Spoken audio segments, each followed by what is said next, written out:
What वृक्ष कर दे जो छोटे से झाड़ को, एक ठोकर में धूल चटा दे पहाड़ को। मोटिवेशन के पावर हाउस जो मुर्दे को भी जिंदा कर दे, और सर संदीप चौधरी कहते हैं हम उस दहाड़ को। जोर से I love you, I love you, I love you, I love you. RWA, RWA। यूं तो हम लोग उत्तर प्रदेश जिला बुलंदशहर से हैं ही, लेकिन मैं तुम्हें बता दूं कि जब हमारे परदादा थे वो भरतपुर राजस्थान से ही थे।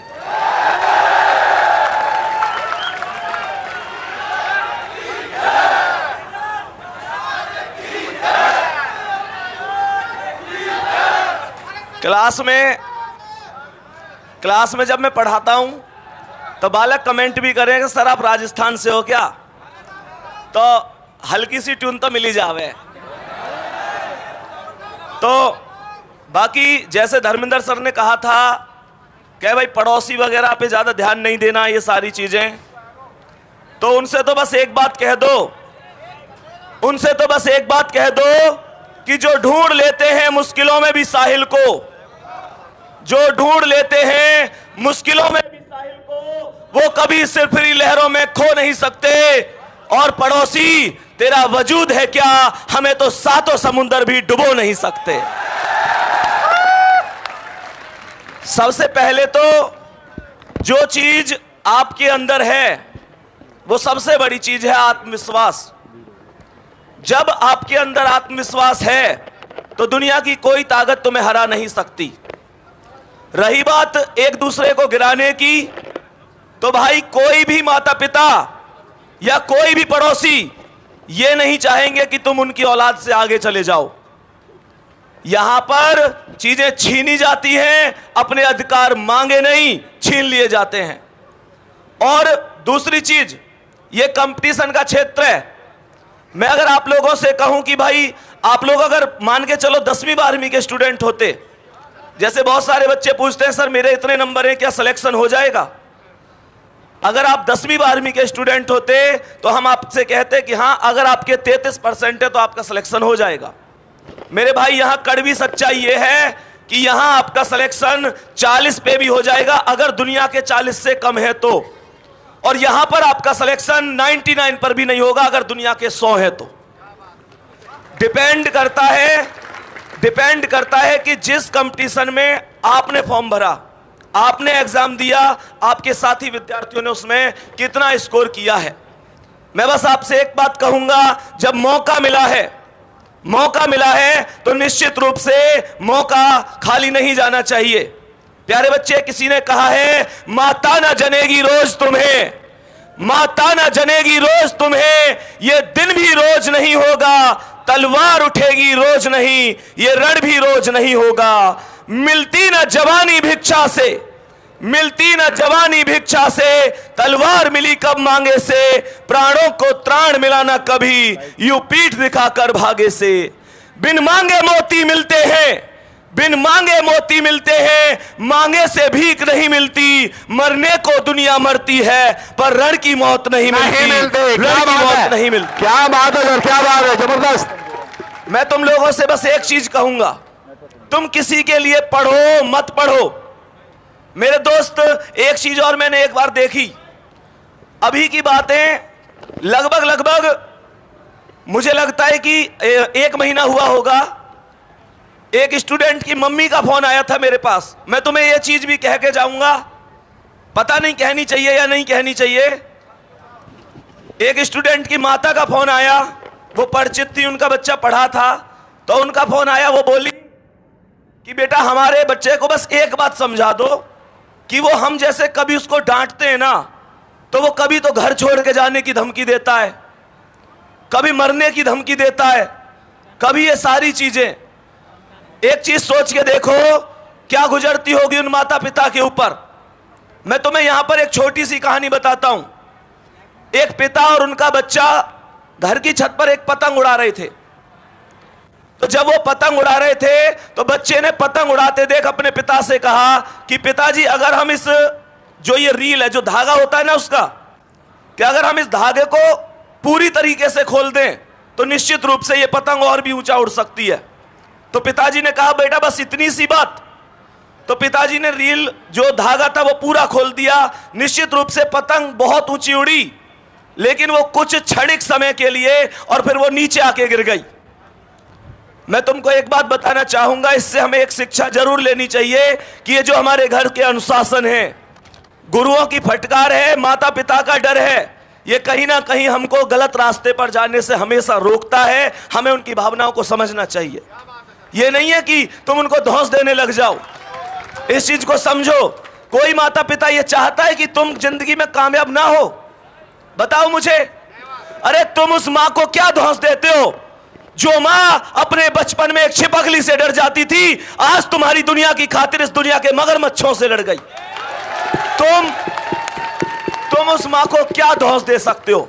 अगर उस मां को देना है तो बस एक चीज देना कि जिस दिन सिलेक्शन हो जाए एक नई साड़ी मां के लिए ला के देना, जिसे वो पहन के पूरे पड़ोस में चले और कोई उनसे पूछे कहां से लाई हो तो वो छाती ठोक के कहे मेरा बेटा पहली सैलरी लेके आया। उस पिता के लिए मेरे दोस्त एक बात बताओ, जब उन्होंने तुम्हारे लिए, जब उन लोगों ने तुम्हारे लिए किया तो क्या कभी तुम्हारे लिए कोई कमी छोड़ी? कभी भी कोई कमी छोड़ी? अरे हाँ या ना? जोर से बोलो हाँ या ना। तो तुमको कौन सा अधिकार है? जिसने तुम्हें राजकुमार की तरह पाला है, आज तुम्हारा वचन होना चाहिए तुम मुझे राजा की तरह रखेंगे और तुम उसके बुढ़ापे की लाठी बनेंगे। और ये लाठी मजबूत होनी चाहिए। अरे परेशानियां हर आदमी के जिंदगी में आती हैं। तुम अनोखे नहीं हो जिसकी जिंदगी में परेशानियां आती हैं। तुमने क्या परेशानियां देखी हैं? कभी अपने किताबों के झोले को उस बच्चे के झोले से मिलाकर देखना जो बच्चा मात्र 10, 14, 15 साल की उम्र में सुबह को कूड़ा बीनने के लिए जाता है।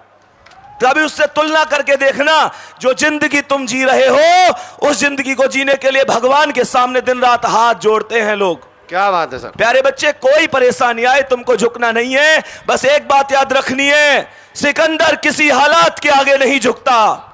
तारा टूट भी जाए तो जमीन पर नहीं गिरता, और गिरते होंगे हजारों दरिया समुंदर में, पर कोई समुंदर किसी दरिया में नहीं गिरता। क्या बात है, क्या बात है। बात शानदार समझनी होगी। और लास्ट में बस एक ही बात कहूंगा, क्योंकि हमारे पास अभी आप लोग समझ सकते हैं कि हम सब मिलकर 12 मिलियन का एक सेलिब्रेशन भी करेंगे।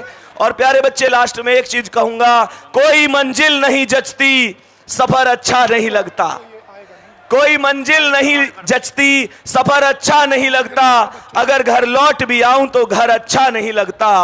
करूं मैं कुछ भी दुनिया को तो सब अच्छा ही लगता है, पर मुझे तेरे बिना वर्दी अब कुछ अच्छा नहीं लगता। तो बस यही कहूंगा, मेहनत करते रहो। माता पिता से कभी बैठकर बात किया करो, क्या उनके सपने हैं। हकीकत है वो आपसे कुछ नहीं कहेंगे। और वैसे एक चीज और है कि माता फिर भी एक बार के लिए अपने प्यार का इजहार कर देती हैं, पिताजी कभी नहीं कहते। कभी तुमने एक चीज महसूस करी है, तुम्हें लगता होगा यार मम्मी तो मेरे हालचाल पूछे, पापा ना पूछे, ऐसे लगता है। वो बहुत कठोर होते हैं, लेकिन अंदर उनके क्या चल रहा होता है वो उनको ही पता है। जब तुम कहीं जा रहे होते हो ना, कभी ऐसे महसूस करिए किसी ने कि तुम कहीं गए हो और तुमसे मम्मी फोन पे बात कर रही हैं, कभी आवाज आई है पीछे से कि इससे ये पूछ खाना खाया कि नहीं खाया। अरे वाया ना, वो आवाज पीछे से किसकी होती है? माँ की आवाज होती है, और शब्दों को कहलवाने वाले पिताजी होते हैं। क्या बात है। मेरे दोस्त, हमारी जिंदगी में माता और पिता से बढ़कर दुनिया की कोई चीज नहीं है। एक दिन ऐसा होना चाहिए जब उनको आप पर गर्व होना चाहिए। निश्चित रूप से ये वर्दी आपकी, ये सिलेक्शन आपके। दूसरी चीज ये है, जो मेहनत करेगा निश्चित रूप से वो आगे जाएगा। मेरे दोस्त, बाकी यही है, कंपटीशन का क्षेत्र है, ना कोई कृष्ण सुदामा है इस क्षेत्र में, ना कुछ है। मैं सच बात कहूं तो ना जाने कितने दोस्त मुझे भूल गए जो मुझसे ज्यादा कामयाब हो गए, और ना जाने कितनों को मैं भूल गया जो मुझसे कम कामयाब रह गए। सच्चाई है सर, ये कड़वी सच्चाई है। वास्तविकता कोई किसी का नहीं है। मैं तुम्हें एक चीज बताता हूं। एक जंगल में एक बार दो दोस्त जा रहे थे, और जैसे ही दो दोस्त जा रहे थे तो अचानक से एक शेर आ गया। तो जो पहला वाला दोस्त था वो अपने जूते के फीते टाइट करने लग गया। तो दूसरा वाला बोला, अरे तेज भागने से क्या है, अब इन्हें तू टाइट कर भी लेगो तो शेर से तेज तो हम फिर भी ना भाग सके। तो उस दोस्त ने कहा, शेर से तेज कौन है भागनो है, मो तो तोते तेज भागनो है। समझ रहे हो ना क्या इसका मतलब क्या है? इसका मतलब है कि आदमी पूरी तरीके से पहले खुद कामयाब होना चाहता है। बिल्कुल सही, मेरी बात बिल्कुल। समझ रहे हो? अब तुमको ऐसा लगेगा कि भैया तो स्वार्थ की बात कर रहे हैं, ऐसा लगेगा ना कि भैया तो स्वार्थ की बात कर रहे हैं। मेरे दोस्त, अगर मान के चलो ऑप्शन 2 है तो मैं चाहूंगा मैं भी कामयाब हो जाऊं और अमर सर भी कामयाब हो जाए। लेकिन अगर ऑप्शन 1 है तो मैं बस एक ही बात चाहूंगा, मैं कामयाब हो जाऊं। और इतना स्वार्थ तो तुम्हें लेना ही पड़ेगा, क्योंकि अमर सर की क्या गारंटी है कल कामयाब होकर ये मुझे ना भूले तो। इस बात को समझो, ये वास्तविकता है। ठीक है, जय हिंद, जय भारत। जय Sandeep sir, I love you, I love you. हाँ